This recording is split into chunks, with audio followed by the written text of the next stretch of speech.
How to change your mindset.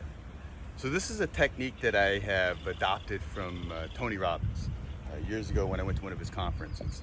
So he talks about leverage, and what you want to do is you want to focus on the change that you want to make. And when you start to realize, you have to start to extrapolate out over time. So say I have a negative habit that's causing me dysfunction in my life, like maybe a poor eating habit. What you need to do is then extrapolate out over time. So what would things be like in a year if I don't change? And what would it be like after 5 years if I don't change? How is it going to negatively affect my life?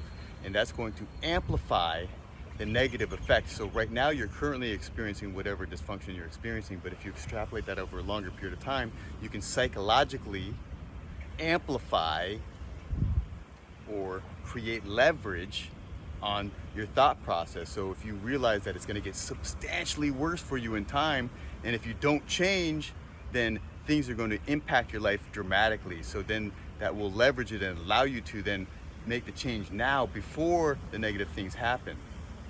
So again, get leverage and start to extrapolate over time how bad it's going to be, so then you can make the changes then and now and appreciate the benefits today, as opposed to waiting for those years for bad things to happen. Many times what I find is people need to hit that rock bottom before they actually change. It needs to get bad enough in their life for them to realize that I have to change, that change becomes a must. And that's what you need to get to, that point where change becomes a must. But you don't have to hit the rock bottom. You can do it psychologically by creating that leverage, and that's the key. So if you want more information about this type of stuff, I talk about it in my podcast, Becoming Superhuman, which you can find on Spotify as well as Apple Podcasts. It's called Becoming Superhuman Podcast. Check it out.